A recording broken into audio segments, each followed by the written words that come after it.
It is Sunday, October 28th. Oh, All Hallows 2 times Eve. Three times three Eve. times Eve. It's my All favorite Hallow, Southern tier beer. All 3X Hallows Eve, 3x beer. Triple X Eve. Anyway, god damn it, it's the We Jacket getting Off nasty. podcast. We up here. We're getting This nasty. one's for the bots. This one's for the bots. All those bots, all those 50 people that joined in on the last one. We're so happy to have you here. I, for one, not going to question my new robot overlords. I'd let them do whatever they want to do. Skynet can do whatever it wants to do. It's fine. That's a perfect Google, if It's you're a perfect listening. segue for a story I was going to talk about. Whoa, Yeah, a story you're going to talk I had about. I had a plan. I thought I'm it going to was take a inter- back seat for this I one, thought it was Mike. I thought it was interesting. You might not even have anything to say about it. So, If I couldn't be more in the back seat if I was in the trunk or the car behind me, go for it. did you watch Maniac? No, I know you told me to. It's definitely on my list. I do have to watch it. Okay.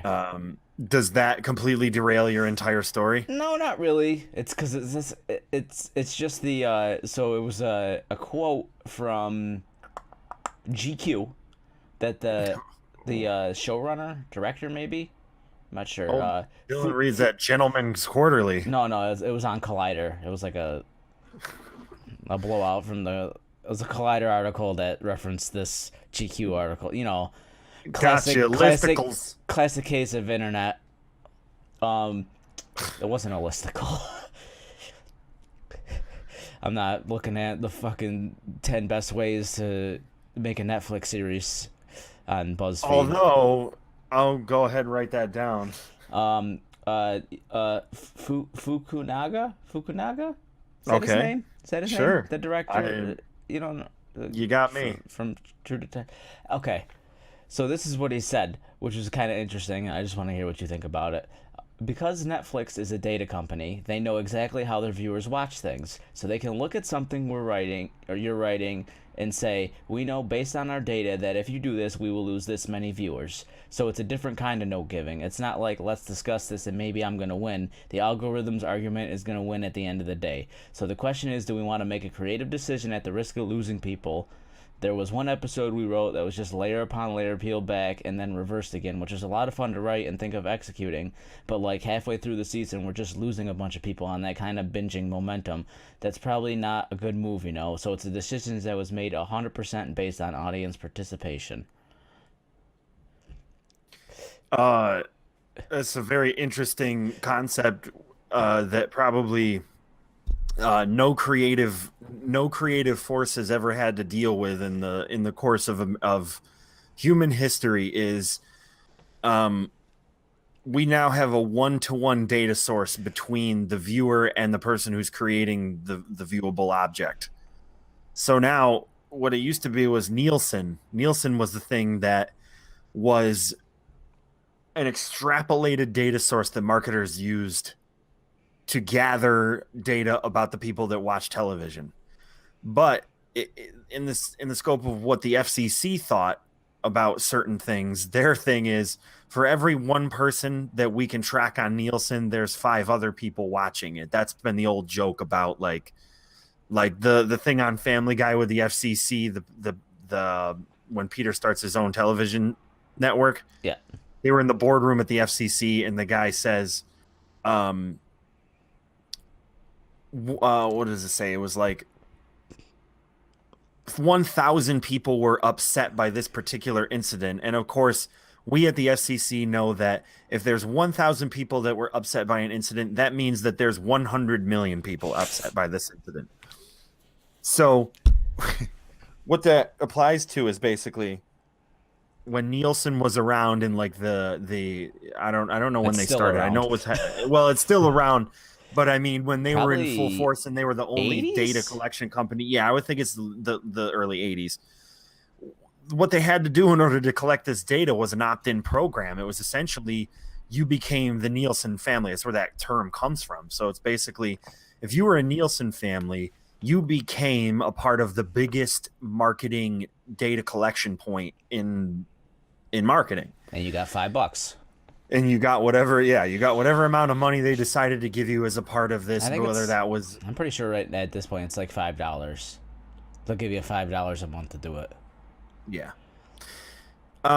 But now what we have is a direct to consumer marketing model. So essentially, by the virtue of the fact that you have a subscription model, Nielsen wasn't based on subscriptions; it was based on an opt-in model. But by the nature of you agreeing to the terms and conditions of something like Netflix or whatever it happens to be Amazon, they have permission to view your viewing habits, and they even have a greater tool at their disposal, which is time.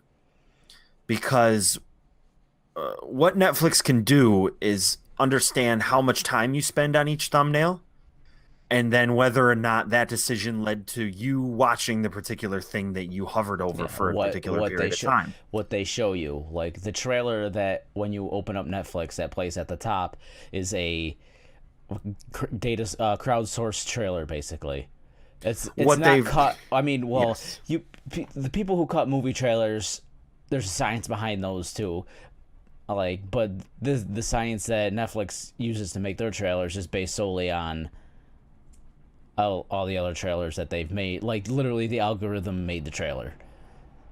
Right. What they realize is that based on their data, a certain amount of trailers that are in, you know, you could sort of by genre, you could whatever it happens to be. If they have a certain thing in them, or if they have a certain set of things in them, or they get turned off after a certain period of time, they can eliminate or add all of those different components to the next trailer that they do. Yeah, well, it's not even the next trailer. It's a basic, like, I don't know the algorithm. Like, no one knows the algorithm. It's trade secret, but Right. basically the same data that when you turn on Netflix and it tells you the percentage of what the chances that you'll like a certain show.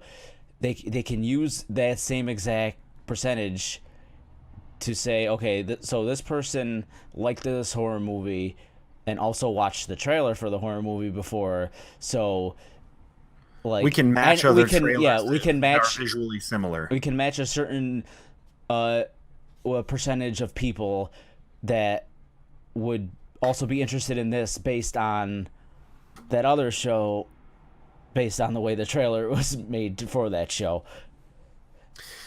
Right. And now at this point, it's not even the trailers to sell you the show; it's the show itself. That they're using that same like cross-referencing, like, okay, so this is a similar style show to, let's just say, like Ozark or something. Like Ozark's a similar style to Narcos. What did Narcos do mid-season that people ducked out of? So Right. we're not going to do it in our show. So actually, they're using other companies, like other stuff that they licensed out, to get data on how to make their show more watchable. Which could lead to less people wanting to license their show to Netflix because they're basically using your show to piggyback to like make their shows better. Like they're like sourcing your shows as an information grab, basically. Does that create a mass homogenization in the media, or a more direct homogenization? Because really what it kind of is it's like a digital boardroom. It's basically where in the past the creators of content would have a lot of money behind them, right? You had the major production studios and houses of the world, the biggest ones, creating movies and television shows based on guesses, based on a very limited set of data. Educated guesses, but guesses nonetheless. That's why there are notes. That's the thing, is that, so what is the preference? Well, okay, if you were watching cable television or you were going out to a theater to experience a piece of media that a writer or director has created for the public, to make money with.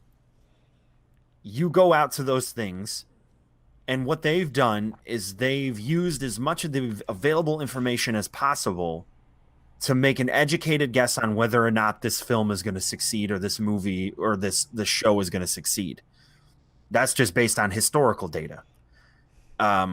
Sometimes it is the number of data points needed to understand whether or not something is going to fail or succeed is incomprehensible. It can come down to a number of conditions that's incalculable. Yeah, so to say, it's like you can have all the data points in the world, and something could just be a success Not or gonna a failure. It just works. It's the same thing as a hit song or any number of these things. There's formulas. There's certainly formulas. They exist, and they're there because they work, and they've worked in the past. But the only thing that you can't predict is a changing landscape of American consciousness. That's the one thing that every executive, every ad person is trying to get ahead of, the changing trends of an American mindset. That has to do with virality. That has to do with political stuff. It has to do with even environmental stuff. All of those things come into play when you're talking about that. But with Netflix, more specifically, I think what they've succeeded in doing is removing a significant amount of those variables. They can successfully remove a lot of the uncertainty by virtue of the fact that the data points that they have are, again, that 1-to-1 thing. You don't have to wait for something to come back. You don't have to wait for somebody to crunch the numbers. They're fucking there immediately. Yeah, but what you end up with is a distilled, unimaginative. So what we're talking about. That's the center of the main. I mean, like, I actually really liked Maniac, and sure, it wasn't like you look at it and you're like, wow, this is gonna go some crazy places, and it kind of does, but it really doesn't at the same time. Like, at the end of the day, it's just a basic story, but the way they set it up in the beginning was the first voiceover is basically setting up what's going to happen in the show. It tells you it's the same way the show ends, so like it's to be expected, but that's why but you look at reviews and everyone's like, well, this is like unimaginative, and then you hear the director or show, I want to say he was the director. I can't remember, though. I know he at least like wrote it or like did something like that. Mm-hmm. So you look at what he says and you're like, well, would it have been the same show had they not told him, all right, we can't do this because you're just going to lose people at this point. And what this kind of reminds me of in a certain sense is it actually reminds me of two things. What happened when Netflix first came out was that the people who had invested or at least backed a concept like HBO or Showtime or Cinemax, which were premium channels that had a reputation for green lighting alternative content because it was based on a subscription, which eventually sounds very similar to what Netflix is. Yeah, but and funnily enough, I mean, yeah, you can even think like even the same thing with HBO is that a lot of it is just like studio movies. They didn't even start doing their own stuff till they always did the comedy when specials. Netflix started. Yeah, they always did what it was. HBO was there's always the comedy specials on HBO, but like these full produced things, you didn't really get too much on HBO. Would you? No, Real sex or whatever the fuck. Well, and that's what I think that's what like. One of the best examples of it was when I was watching an interview with John Oliver, where he was talking to somebody. I think it might have been Larry King, but Larry King was saying, you know, in the modern age when everything is how many views can you get, and you know, artistic integrity might be at an all-time low based on that concept, how do you sort of survive? And he says, well, the thing is that when you sign on to something like HBO spirit is still very similar to what it was in the 80s. The home box office idea was basically that since we didn't have to particularly rely on advertisers, which is what makes this world, the whole world go Yeah. round. That's really what the end of the story is.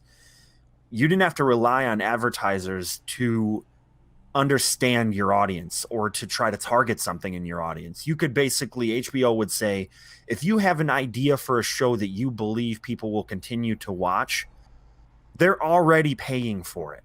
They're already paying for you and your concept, and it's already done and over with. So And they're still gonna, basically, even what if they don't even want to look at that stuff, they could still watch Spider-Man at midnight when it's on, just that's on. So, like right. the people that pay, a lot of the people that pay for HBO, either they're paying for HBO for their scripted content, or they're paying for it because it came in their. That's the other Cable thing though. package. Comes in a cable package. Absolutely. Like it's just another blip on that bill that you're paying every month anyways. Where others like Netflix is, you have to go out of your way to pay for It's it. a market expense, Yeah. right?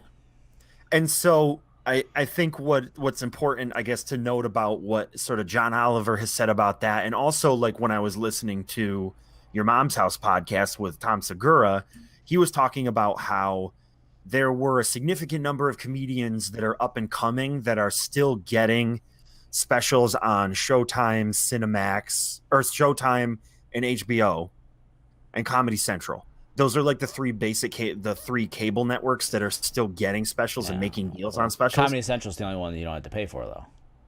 Right. But what he was trying to say was that the difference between his experience while recording a show for Showtime, HBO, and Comedy Central was that creative ropes were constantly being pulled between one another.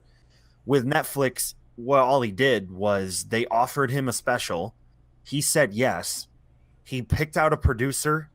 He wrote the jokes. He picked a venue. Netflix paid for the production company to come out and shoot it. It was done, and then it was distributed. Um,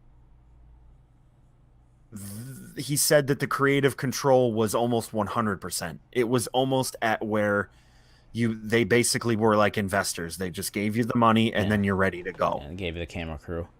And so, with what you're saying, I was gonna say is it's that going weird. to head in the other direction now? Yeah.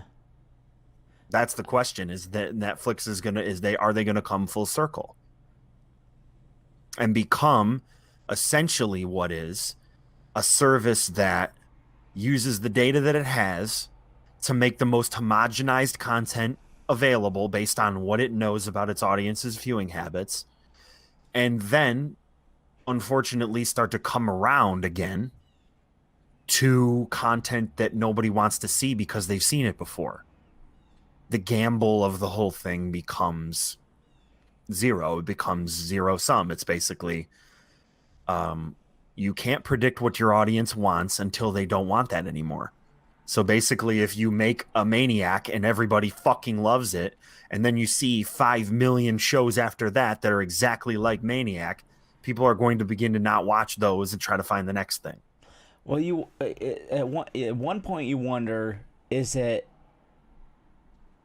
that they're trying to homogenize their content, or is it, well, they are in the business to make the best Netflix original content that they can, because Right. every other company is pulling out of the Netflix and starting their own streaming service. Like Disney, yes. like Mhm. all these companies, they all want their own streaming service. So at some point, Netflix is gonna have fucking trauma movies and their original series, because Yeah. there's going to be a Paramount fucking subscription service, a Disney. Well, Disney's gonna own everything, so once Disney has their own subscription service, all the movies are just gonna be on there. But so you wonder if they're doing it because of that, because they want to make like the perfect show, or if they're doing it just because, how many shows have you watched on Netflix, like older ones, and thought, man, that could have been 1-2 episodes shorter. So unless they're just trying to Yes. cut that out and be like, well, people are gonna drop off at this episode anyways, so let's just get rid of it. We don't need it. Like, what do we need this episode for? If either we're gonna lose people to finish the series and not want to come back for a season 2, which is what we want. We want people to coming back, re-upping their subscription so they can get that season 2 in. Or I kind of lost my train of thought, but you know what I'm saying. So this kind of makes me think about Oh, yeah, about getting rid of episodes. Like right. it's in there because they want to make the money. Like it's obvious, but does it make the show better or worse? Because That's where the artistic integrity part of it Yeah. comes in, which I think is probably the most interesting piece to me, is that what you'd like to believe about an American public, and sort of counting it as a whole, like understanding it as one large component, or making a broad brush generalization, is that what you'd want to, or what you optimistically want to believe about them, is that the kind of content that they're looking for, they want to challenge themselves. That's probably not the case. What American ad executives know, or what American media executives know, is that people more often than not, when they're shopping around, in this case, for a show that they want to either watch or binge watch or whatever it is, they're looking for something that's of comfort. There are a couple of outliers. Something like Black Mirror, to me, was, in my mind, 100% artistically uncompromised. That is a television show that I think comes in it with the true spirit of what a service like this is all about, is something based on a subscription. What they said basically to themselves when they created it was, well, we don't give a fuck. We're going to create a show that's going to challenge people. It's going to create a sense of dread. It's going to be most of the things that go against what the warm fuzzy feelings that an executive wants out of their viewing public, and they did it, and it was a huge hit. Well, okay, so here's the thing about Black Mirror. It was already proven before Netflix picked them up and let them continue it. It wasn't Right. it wasn't Netflix. It wasn't a Netflix show from the beginning. True. They had already proven that this formula works. So when we pick it up, just let them keep going with the formula, because they know that if they pick it up and all of a sudden it changes in a weird way, that it was somehow Netflix's Right. fault. It's always going to be Netflix's fault. It's never going to be the show's fault, because the show was good when it wasn't on Netflix, and then it went to Netflix and was bad. So it's in Netflix's best interest to make sure that if they pick something up, that they understand that the people they're picking up, the people to run it, they might like add a little notes and stuff, but they know that if it any way turns out bad, it's going to be Netflix's fault, not the showrunners or like the original creators of the show. So what they could have done was, with Black Mirror, they picked it up, they gave them a season or whatever. I don't know. I'm sure it was like a 1-season deal to begin with, and Right. so they said, okay, go for it. They trusted in them, and it worked. So they said, okay, here's some more money. Go for it again. You know what you're doing. We're not gonna jump in because you know what I'm saying. Do you think that's the genius of Netflix at this point? Is that they follow that same model as HBO does? Is that, if they realize something is working, let's not try to fucking squeeze more bullshit out of it by adding, notes and pretending like we know what we're doing. It's like, all right, this works. If we can continue to make money with it, so why not just do that and not try to fucking even, because I think that's the game they're playing. Yeah, that's the game you play. You Don't try to be either- greedy. Just let that shit ride. Either you're making the series yourself, so obviously you want input on it, or you basically put some money on Black and see if it hits again. Like, Right. Let them spin the wheel. I also think a little bit about BoJack Horseman. I think that's an animated show that I think, again, has created for itself, or at least Netflix has allowed for it to create for itself, an environment of being uncompromised, not being in any way formulaic, um, and Big Mouth too, to a certain degree. Big Mouth, I think, is a product of um, on not compromising a vision. I think that's the biggest. I think that's the best component of any of this is like what you're seeing is somebody's fucking final product So yeah, that's so just you doesn't have wonder, any goddamn detours. so you wonder if it's really that bad. If this like them using the algorithm for notes, showing that this stuff doesn't work, Right. like he only like this like you don't know that there wasn't an episode of Big Mouth that they just cut because That is ultimately a tool by which you could interpret either way. If you're saying that just because ultimately the just data is because for the betterment of the service, yeah, just because something turns maybe out it good is. doesn't mean like obviously like a show's gonna be good, a show's gonna be bad. You don't know the situation that these shows were made, but at the same time, maybe that one episode would have sucked that they decided to cut out a black or If the data says ultimately, depending on how many points they're gathering, if it says it's going to suck, maybe it's smart enough to know that I wouldn't have liked it, or or maybe it or doesn't want me to be challenged. or if whoever is like the writer of it, if they really want it, make it work somewhere in the show. Like what they're saying is like this maybe this type of episode doesn't work as episode 8 Right. because obviously what the way the quote sounded was that Netflix builds their stuff because everyone binges shows on Netflix. They just watch the whole thing. So this episode might not work for episode 8, but maybe you could take that idea and write it in as episode 3 where it would be more tolerable because you're at a setting up point, and if you hit them with like this type of idea early on, they know what to expect towards the end. Um, Big Mouth had a lot of that. You can tell throughout the series that they played around with the idea that there was a through line through every single one of these episodes. Um, the Joel McHale talk show, that was the same thing.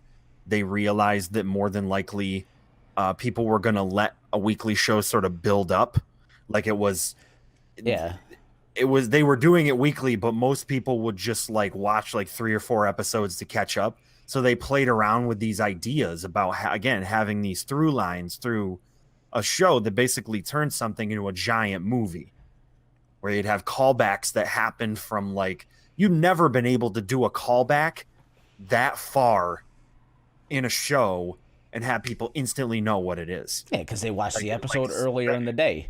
yeah, like background gags and fucking inside jokes and shit that a character says or something visually that's has a parallel. You immediately are able to recognize it because 90% of the people that are watching at least 4 to 5 episodes at a time, if not more. And that's an interesting thing about where we're headed is um it's a more freeing format. Hopefully it stays that way. I think that's what the optimist would want is you want Netflix to stay uh, still a data driven company, but at the same time using the data to create the best possible product, maybe not just the most accessible product. That's probably the key of the whole thing is anybody can make the best possible product by taking a bunch of data and understanding people and but then you create the Big Bang Theory. That's what happens with something that it's basically too many cooks spoil the broth in that scenario. But again, Big Bang Theory is the Ariana Grande of American pop culture. It is what Ariana Grande is to pop music. It is a tried and true method of understanding an American public and showing them what they want to see. That's every Um, sitcom though. Sure, that's That's what the sitcom model is one of the most accessible models in media in the visual form because it ticks all of the boxes for something to be successful. Is it funny? Yeah. Could you relate? Yeah. Can you relate to it? Absolutely, you can. It's called a situational comedy for a reason. You found yourself in a situation in your life, and then you see it played out as a character that you can identify with, or a cast of characters that you can identify with, in a way that is accessible to you, and that the writing is broad brush enough. Creating a nerd culture phenomenon was as easy as understanding the biggest of the best franchises in the nerd world, Well, I mean, understanding Star Wars. especially when the nerd culture is at an all-time It is at high an peak. all-time high. Yeah. Fucking throw up Marvel movies every other month. Well, look, Walt Flanagan himself has gone on the record as saying it's never been a better time to be an aging nerd when all what used to happen when I was growing up in the 70s was you'd get your fucking pants shoved down your throat for reading the fucking Green Lantern because you were basically a sissy boy anywhere, and playing something like Dungeons and Dragons was a one-way ticket to your face in the toilet bowl. It has never been a better time to be that. But now a bottle of brandy is my one-way ticket to my face in the toilet bowl. That's what it is. I like living. I like understanding extremes. That's the most fun part to me is let's consider the Big Bang Theory. That is the highest extreme of relatability when it comes to the nerd world, right? Yeah, it's the lowest common denominator. Yeah, but it also rode the wave of... Oh, perfectly. Rode the wave perfectly. They anticipated it. Yeah, it started at the perfect time. Like Iron Man 1 comes out. It's a big hit. Oh my God, we have to make a fucking television show about nerdy people because this shit is going to be gold. I want to see when it started because I know it's been on for a while, like before 2008. Oh, it's been a very long time. But okay, so then there's the lower extreme of it, right? The lower extreme of something like that would be something like what would be like maybe like Silicon Valley, or maybe I'm trying to think of like a nerd show that cuts real deep. I'm hard pressed to sort of come up with one. I feel like there's got to be a modern example of a show that's like a cult hit. I'm not that's sure. The nerd crowds. I don't know if there is one. I'm sure there is. Maybe it is Silicon Valley. It might be close to it. Yeah. I'm pretty close to it with that. I might not be on the nose, but okay. It started in 2007. So 2007. I mean, you got to think. We were still in high school in 2007. And Iron Man came out in 2008. So 2008, we were just getting out of high school. Yeah. So what you got to think is, okay, it's been 10 years from there. Iron Man, 10 years since the first Iron Man came out. That was a huge fucking gamble, that movie. A big time gamble. There wasn't a lot of money behind it, and not nearly as much money as they are now. The money that's behind those fucking movies now is crazy. You got old Johnny Favreau coming in, having a history of directing such films as Swingers. Swingers and fucking... Vince Vaughn wasn't in that suit. Yeah, that's what I'm saying. I'm thinking... Zathura. The spiritual successor to Jumanji. They were like, look, John Favreau directed Zathura, okay. I think he could probably do a movie about a man in a mechanical suit powered by an element that doesn't exist. So anyway, the point is, with the advent of nerd culture, or with that it actually broadens because it's anything. You can take any single one of these concepts and you could drill it down to its most accessible components. So it's basically Nerd culture, Big Bang Theory at the bottom, fucking IT Crowd or Oh, yeah, Silicon that's a Valley good at the one. top, Yeah. right there. Okay, so what about another thing? Fucking food culture, right? You could go all the way down to the very bottom, which is a fucking tasty GIF video of somebody making a fucking buffalo chicken fucking brownie or whatever the fuck those idiots do over there, all the way to the top of like somebody like Anthony Bourdain. Action Bronson or Anthony Bourdain or Maddie Matheson, the newest generation of badass, thoughtful cooking people who understand the value of cooking Is Chrissy as a part of our Teigen one of those culture. people? She is right above Tasty, probably to me. Is she that low? I feel like she is. I feel like she follows the same pattern as somebody like Rachel Ray, Trisha Yearwood, um, fucking what's her name on the other one on YouTube that does the cooking videos, Grace Helbig, like shit like that. Those people. Um, Again, it's all about somebody's taste for the content, right? There's always going to be somebody that's looking for the tasty GIF video. And as a matter of fact, that's what the most people are looking for because it appeals to the widest demographic possible.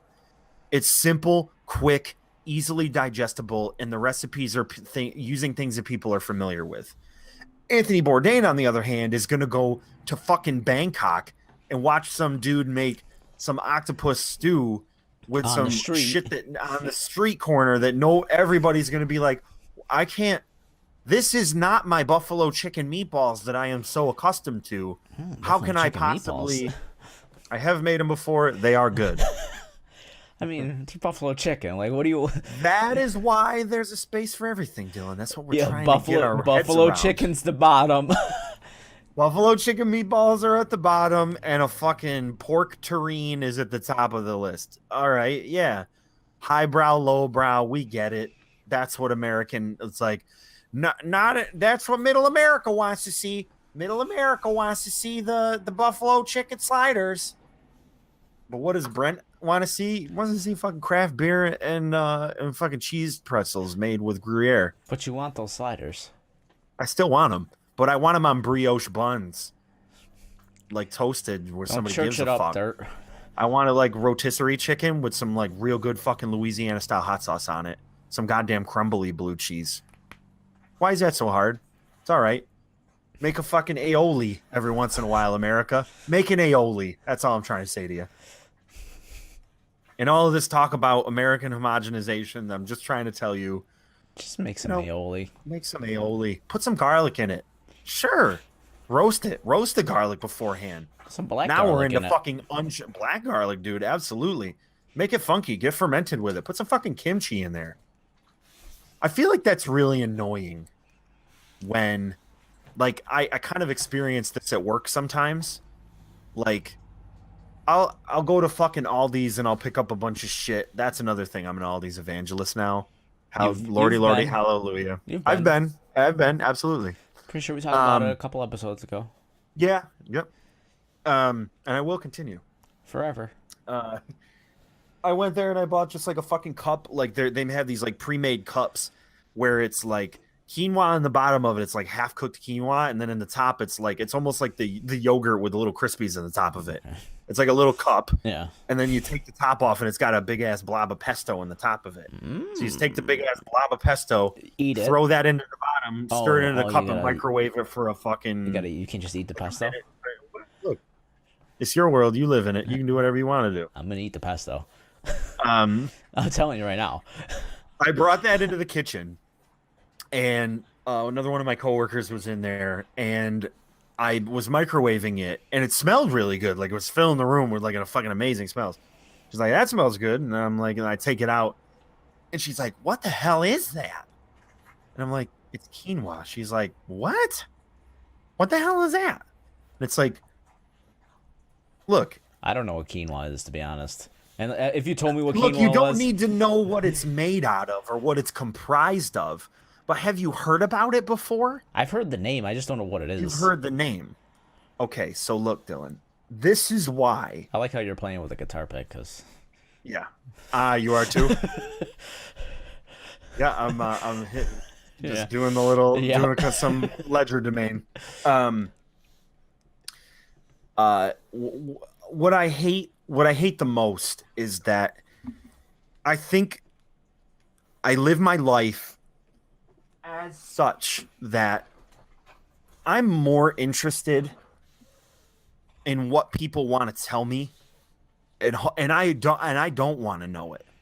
I don't. I want people to tell me every day about shit that I've never heard of. I think it's probably one of the most exciting things about whatever any of this is the ability for someone to approach me with something that I've never heard of before, a concept that I'd never entertained, a musical artist that I had never that just that came out of the blue. That somebody I want people to come over to my house, fucking get stoned, watch You gotta YouTube, and check hit this some out. shit. You gotta fucking show this to me. I want you to. I want you to do that all I'm the done. time. I'm done being the guy saying you gotta check this out. I want to be. I want to be the receiving end. But well, you're half right.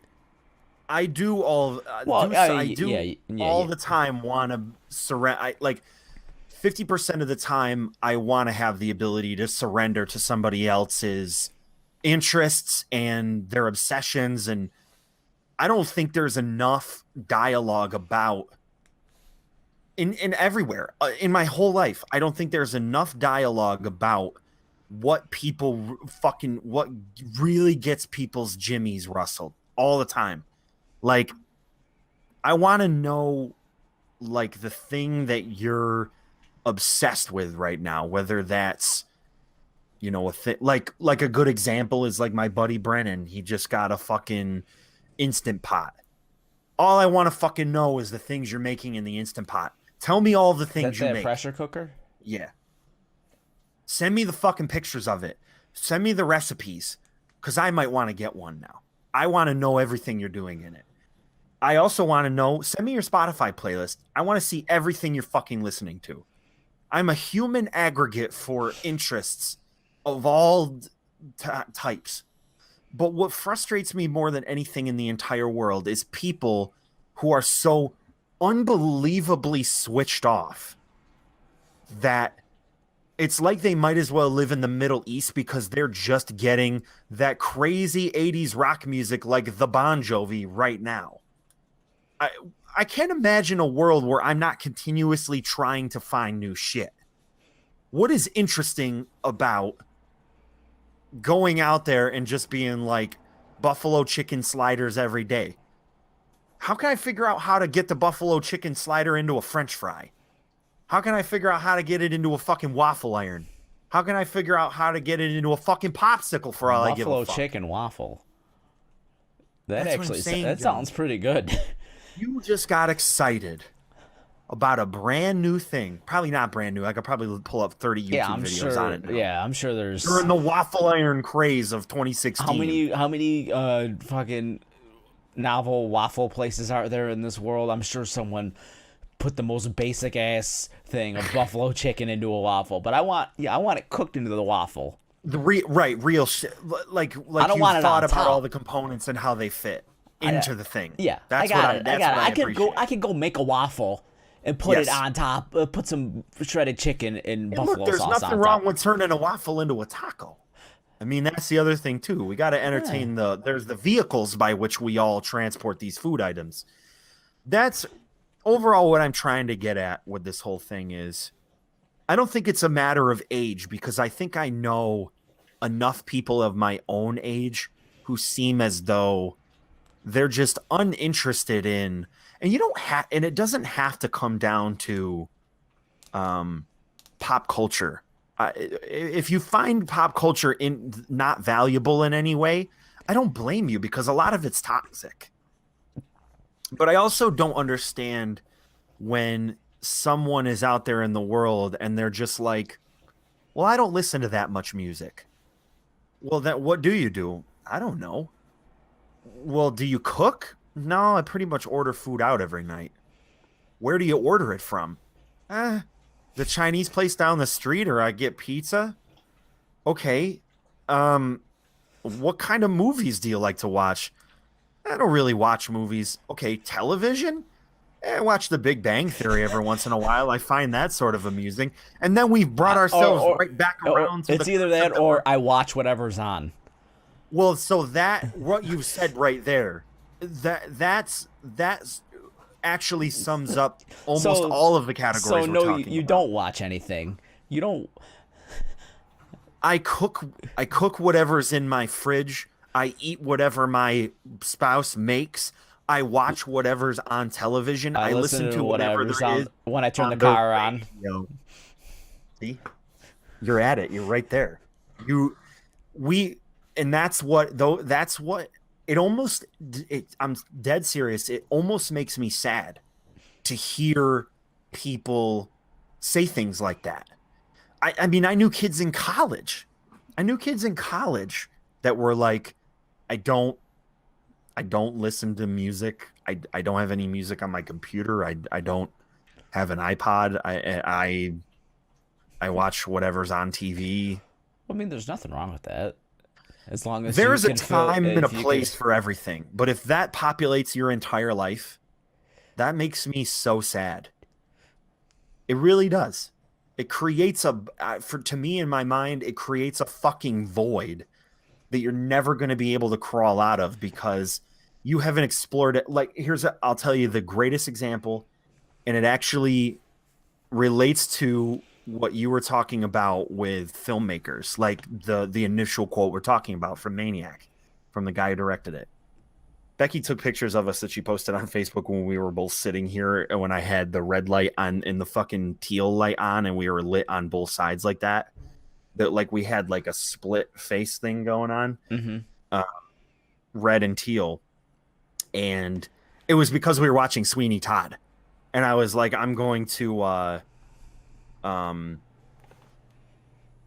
set the lights so that it's kind of immersive with the color scheme of the movie because that's kind of the general scheme is like red and teal. Yeah, like you The get Tim like Burton color set. you get the TVs that have Right. the light color bars behind them. The compensation, yeah. So I did that, and that was cool. So, but then Becky was like, "Oh, this makes our face look cool. I'm gonna take some pictures." So she took some pictures of it. One of her friends that she used to, one of her coworkers, commented under it, and he said, and I actually looked this up when I thought about it. He said it looks like a Panos Cosmatos movie, and I was like, "Who the fuck is Panos Cosmatos?" This was an incident. This was a what do you call it? An instance that I was talking about earlier, where I want somebody to tell me about something because then I get real excited because I didn't know about it. Instead of just like I'm like, should I know about it? Instead of just looking at the comment going, okay. It's like You're like, wait. Let's see that'd be what the this person is. that watches fucking Big Bang Theory. Person that looks at the comment and be like, oh, I don't know what the fuck they're talking about, and then goes back to watching fucking Young Sheldon. Young Sheldon. Because they're cultured, so they watch the Real other show cultured. too. Instead of that, I'm inquisitive, right? That's really the center of the problem or the issue at hand. So I go look it up. Turns out, I watched the first trailer for like one of the movies that he's most known for, and I'm like, oh my god, this guy's the coolest filmmaker I've ever seen in my entire life. The soundtrack was Lorne, which I'm very familiar with as an artist. Lorne is like a atmospheric, like dark wave artist. They sound very much like Lorne takes a lot of pages out of the John Carpenter handbook. Like, I like a lot of it maybe like more, the Stranger more Things atmospheric than Survive, shot. like those guys too. It's like the people that did the Stranger Things stuff. Yeah, very much so. I mean, it's all very like I said, it's very atmospheric. It's very cinematic. And the way he's directing these films, writing and directing, and then the cinematography and everything has heavily to do with color, film grain, tone, and pacing. And he takes a little bit of a Kubrickian sort of stance on the pacing of things. Things are very slow. in this trailer that I'm I watching, don't it's like that. I don't like that. They're not slow. They're calculated. oh, that's right. That's an important distinction to make, is that there's a decision to be made when somebody perceives something in a movie as slow, or maybe the better way to put it is it's deliberate in its Yeah, intent. deliberate and calculated. I like those words better than slow because I've seen slow movies that are just slow. Right, and I think that has to do Blade again Runner with is the not slow. It's calculated. what they're trying. They're painting a picture, and the brush is subtlety, right? Yeah. That's the concept. So his movies, as far as I've seen in the trailer, I really do want to sit down and watch them and make an effort. I think that's the other thing, is that there's an effort put forth that I think people aren't willing to do. I think there's only so much time in the day, and if young Sheldon is doing it for you, and that's your life, that's for you. But at the same time, sometimes I'll sit down and I'll watch. And the name of this movie is called, just so that I make it clear. It's a long name, so I have to look it up. One of the more recent ones is called Mandy. Oh, the That Nick came Cage out this movie? year. Yes, that's Panos Cosmatos.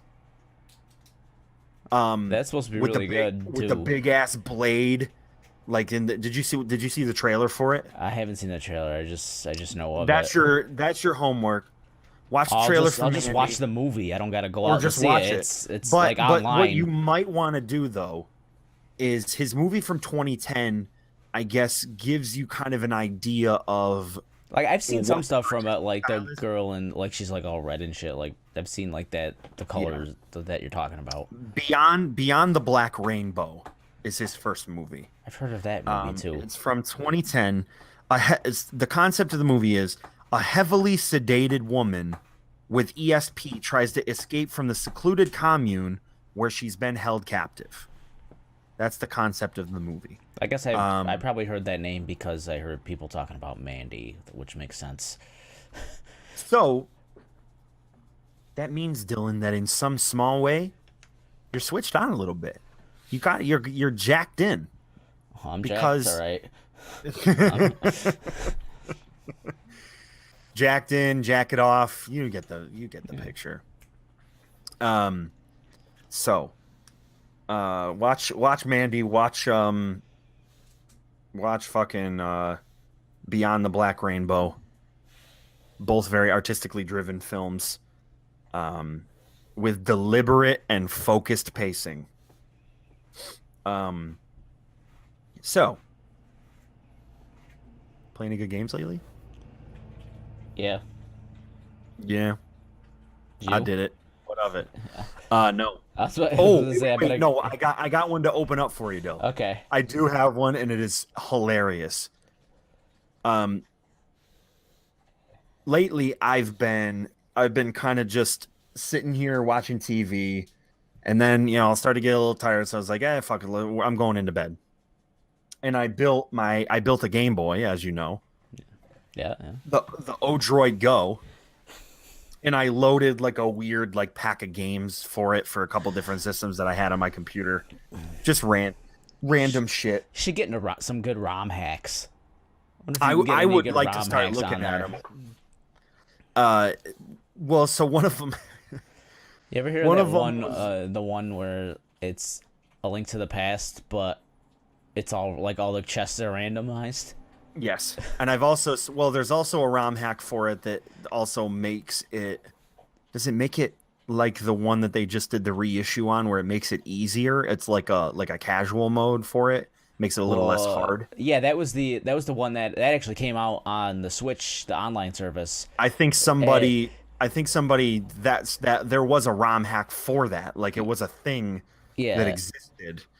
I guess And like I guess the people like kind of figured out that they basically it's a save state and so like they gave you a save state for Zelda because there's no title screen, so it just like when you hit play it, it just pops to like full hearts and like I think you get the second sword in the game yeah, And so, like, so people are like, wait, this is, you just gave us a save state, but I mean, it's still cool that they did it. So you could just like, because that game's like real hard, so you just kind of run through. Right.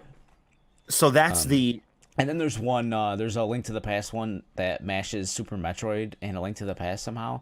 I've only heard of it. I haven't seen anything about it. But like, I'll have to take a look at it. yeah, you go through and at some points you're playing Super Metroid and other points you're playing a Link to the Past. Yeah, you just have to look it up. So anyways, I loaded on a bunch of Game Boy Color games, and it does Game Boy Color, NES. Advance? Game It's Boy like a Advance? Master System. It can't do Advance yet, but I think they're still updating it. What? Well, that's the thing, is that it Oh, it's got no runs shoulder on- buttons, right? No. That's the other thing. It doesn't have shoulder buttons. It's Yes. more of like what you're buying is like a $40 Game Boy Color Okay, with a yeah. backlight. Yeah, sure. I mean, so it's more or less that.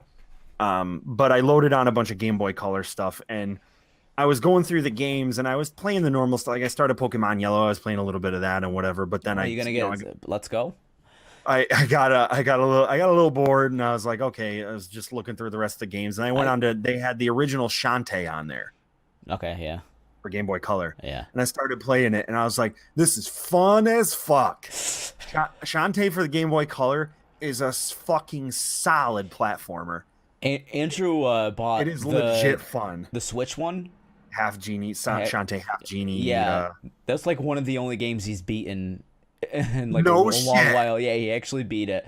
Oh man, that's So I so mean, if you're awesome. looking for something to play on the Switch, It did look really solid. I watched the first look on it, and I was like, man, that looks like a fucking that platform looks fun as shit. yeah. So there you go. There's some. What Shantae plays like on Game Boy Color is kind of like Aladdin. Like it's like super floaty it's got almost. like some Is it as yeah, floaty it's- as the Disney games or? yeah.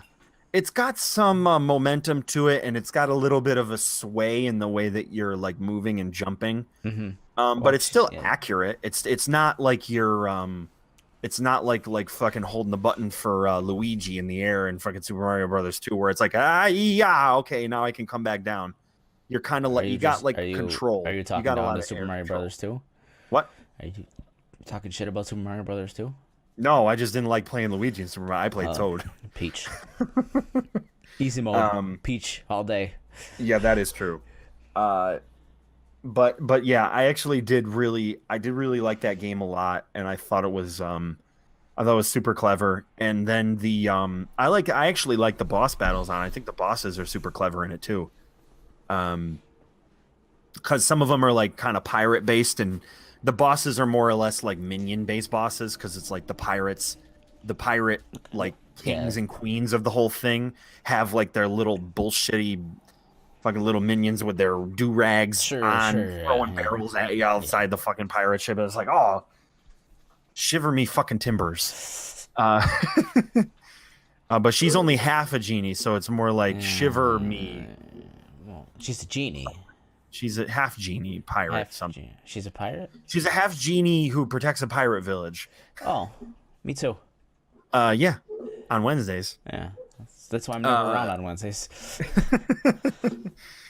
Other than that, I've played nothing. I've just literally been off the wall lately. So go ahead, proceed.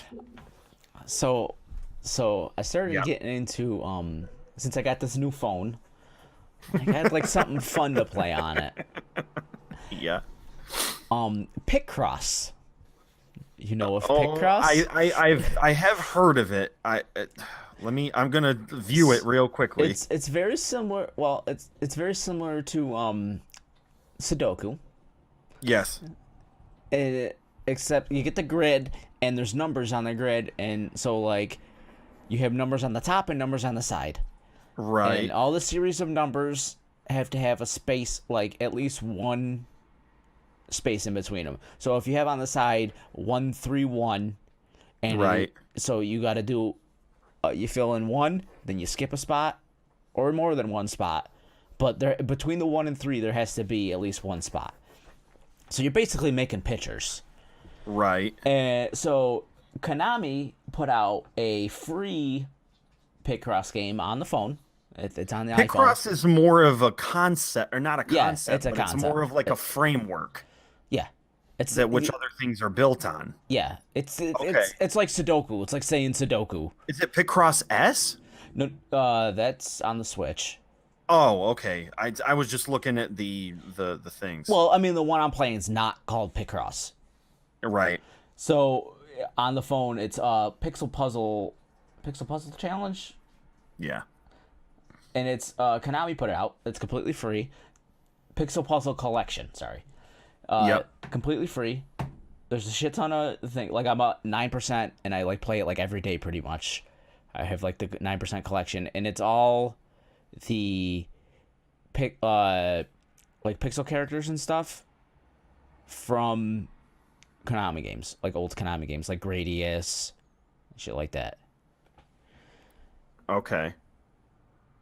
So it's So all kind of conceptualized around that stuff. yeah, so every picture that you're making is a sprite from a old school Konami game, Okay.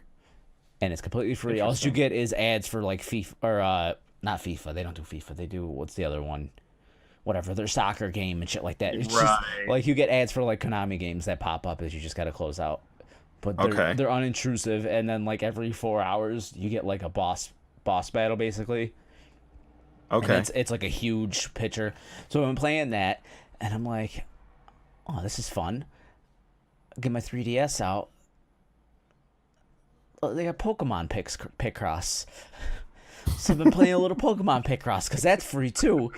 But that's a little more intrusive with the microtransactions. I can very well imagine it would be. I could see it like because you gotta like use these little things that you get. They're called like pick rights or something like that to like open new levels and stuff. So and Right. it's based. It's like energy based. Like this, the phone one you could just play infinitely. There's no like little meter that goes down or anything. There is in the Pokemon one. So I've been playing that. Fun. Highly suggest Pixel Puzzle Collection if you want something to do. If you're just sitting around doing nothing, you just do a couple Picross games. There's like you don't jump right in. It teaches you how to play it first too, so it's nice. Then I wanted to play. Well, I finished Spider-Man. That's done. That's Oh, cool. okay. Just Okay. just in time for the DLC to come out. I have the first DLC pack already. I haven't touched it yet at Oh all my because God. I bought the digital deluxe collection there. So Yeah. with the season pass, so I'll have to get right back into Spider-Man after just finishing it. They got me, and then I started Until Dawn. Let me rephrase Oh. that. I started and finished Until Dawn. Oh my God. Isn't it only like an 8-hour game or some Yeah. shit like that? Yeah, it's not that long. Yeah, that's why. I wanted a spooky game. It's Halloween time, and Okay. it was a PlayStation Plus thing a couple months back, and I had it on my hard drive, and I'm like, perfect, 8 hours, perfect. Get me spooked. That game is freaky. A lot of jump scares. Cool story. I like the choices and stuff that it does. It's like a choice based game. The camera angles are real sweet in it because they're all like horror camera angles, so you get like weird like through the trees and stuff, like through the eyes of the killer and Hitchcock, everything. Yeah, Right. and it's like the story is a cool horror story that you can kind of see like at first you can kind of see coming, but then it like takes a weird turn where you're like, all right, cool. A lot of cool ideas in it. It's like $5 right now. You should. I don't know. You might not like it because it's fucking like scary. It gets your nerves Oh yeah. going, and that's why you Look, stop I've been playing watching- Resident Evil. I've been watching fucking Abby on Six Crazy Frights or whatever the hell it is. Yeah. When she did I don't know, the what's the one inpatient. that everybody's playing right now? It's one word. Funhouse played it most recently. They did like a 3-part walkthrough of it. It's not the inpatient because that one's been out. The No. inpatient's it's like a prequel to I literally just watched that shit today. She was doing Prequel to Until Dawn is The Impatient. Oh, okay. But yeah. Yeah, this one was a PSVR game, and it is oh my God, that's gonna bother me so bad. Anyway, Whatever. Yeah, so I mean, I would suggest it to you, but you didn't finish Resident Evil because well, I it's think I unnerving, and this is well, like just as like there's jump scares and everything, and you move very slowly. It's very biting yeah. and everything, and so you know, yeah. So that's Yeah. pretty much it. I don't know what I'm gonna start next. I haven't played as much Black Ops as I would like to. Got that blops. Got I the was thinking blobs. about it the other day because I kind of got that itch, like where I was like, That Call of Duty itch. Yeah, I I get want to that. I shoot at get that itch something. sometimes too. I want to Usually shoot around at this something. time. I want to do it real fast too. Yeah. I want to like do some of that Twitch shooting, like Home try sweet to get home. him, try to get him. Nope. Okay. Well, never mind. It's a one damn name, Dylan. Okay. Is this gonna be like Photonica, No, I don't where I think. can't figure out um the name of shit So that's it. That's it. until the end of the episode? That was a uninspired. Have you played any good games lately? It's real disappointing. Oh, jeez. I want to be a cowboy. I think. You put on your big cowboy pants and Yeah. fucking get in your cowboy Get shoes and my stirrups. your cowboy boots and put them in the stirrups and go clickety clack down the visage, Visage, visage, Okay. visage. Visage. PSVR game about drugs and stuff. Um, Favorite Dead Mouse song. yeah, drugs and stuff. Oh my God, I feel hungry. Okay. I feel like I need some food. What the hell am I gonna make? I don't know. I'm sure you'll find something. Sure, I'll find something in here. I just didn't go. I did go get some groceries, Dylan. I got produce out the ass. So I was thinking I was thinking about the extra life stuff, right? Ooh, Like, what are we gonna yeah. do? Like, Uh-huh. and while I was downloading Until Dawn, noticed that I have Resident Evil, the remake, Uh-huh. on my PlayStation, and I've Yep. never beaten the original Resident Evil before. And I looked Cool. up how long it takes, about 8 hours. So I think maybe we could do a full playthrough, like a nighttime playthrough of Resident Evil. If 8 hours? That's 1/3 of our stream. Yeah. What else are we gonna do? Well, there's with the last year, I mean, even within the course of just 16 hours, we did like Jackbox Party Pack and Tea and Tetris and We also only went for like 18 hours that time. 18. Or Was it 18? I thought it 16 was 16 or 18. Okay, 16 or 18. So Right. we're adding another 8 hours onto it, Brent. I mean, I totally get that, but at the same time, maybe what we could do is there a way that we could do like is there a way that we can do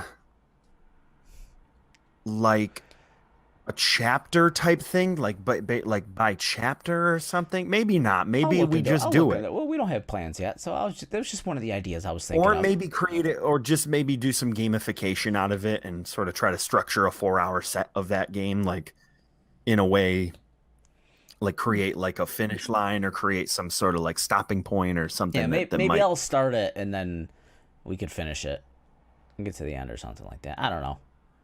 something like that. I was just trying to think of ideas to fill 24 hours. That's a real long time. I don't know if you know that. It is. It's It like is a very it's long like a whole time, day. I don't even stay awake for 24 hours. I usually which go is to hard sleep. to believe, uh, Usually considering you your get sleeping habits in general. a couple hours of sleeping. Well, um, the lucky thing about this whole thing is that if we were going to do it on the 3rd, it wasn't just so much that Steve was coming from Chicago that weekend. Now it's that I'm signing the lease to my apartment on Saturday. Oh, so you gotta So, move. well, not even we won't even start moving until like that coming week. or if anything, it could be the next day. I'm not even sure, but we probably won't even be prepared to do that by the time we need to.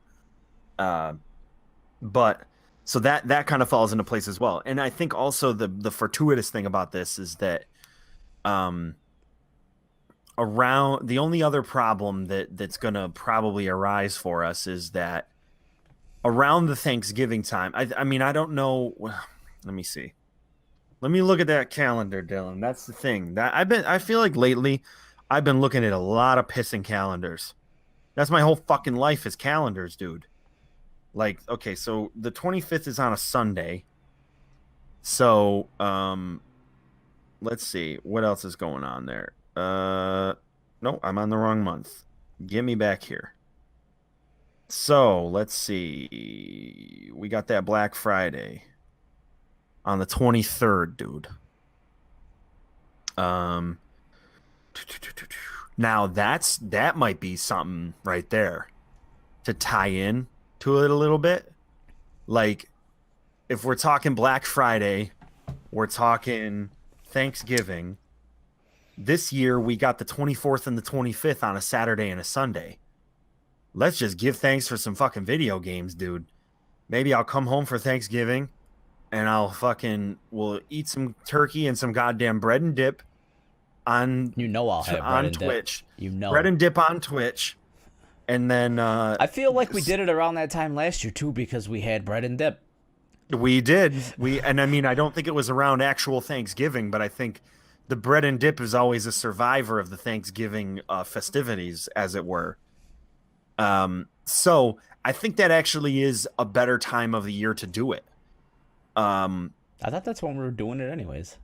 Well, yeah, no, I was saying that I just initially we wanted to do it on the 3rd with everybody else, but I think the pieces kind of fell into place in a weird way. Yeah. Where we couldn't do it, but I think doing it on the 25th and 26th is even better that in general anyway. Perfect. Because it'll be a free weekend, it'll be Thanksgiving, everybody will be, hanging out, everybody be sort of off. So if there's people coming over, people coming in and out or whatever, it's gonna be superb, stupendous. That'd be great.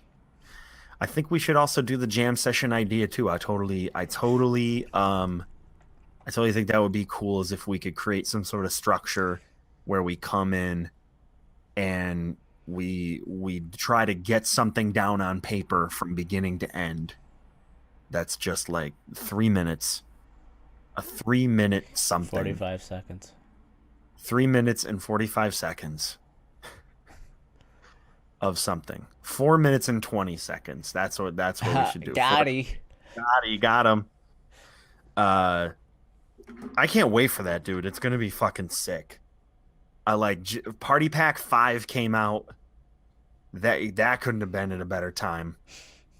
Party Pack 5, we got Mario Kart. I mean, we could fucking do Mario Kart. We could do everything, and all we have to do is just get one of those things that Giant Bomb has for TV inputs. A TriCaster? we have to get a TriCaster for studio. Yeah, those are cheap. They're about $10,000. Woo! We just plug everything in and it just goes. There's a Bayringer one I was looking at, but it's kind of expensive. I gotta see if they came up with a cheaper one last year. I was looking at it last year. Like, what's a good way Elgato to get doesn't make like a version of like a thing where it's only a single, like 1,000. Yeah, it's only a single input. Yeah, that sucks. Got to get something that's got like 100 HDMI ports on it. That we could plug everything into, and it just comes out. You could have the little switcher.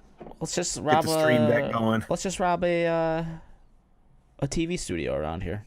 Yeah, perfect. Go to WM. I'll go to WMHT up here. It's a local affiliate for PBS. Yeah, go rob. I'll rob from a non-for-profit. That's right. I pay taxes. I paid enough taxes. This is mine now. Wait, you know what? You can pay. Public access places just like you used to be able to do in the 80s to use all of their TV equipment.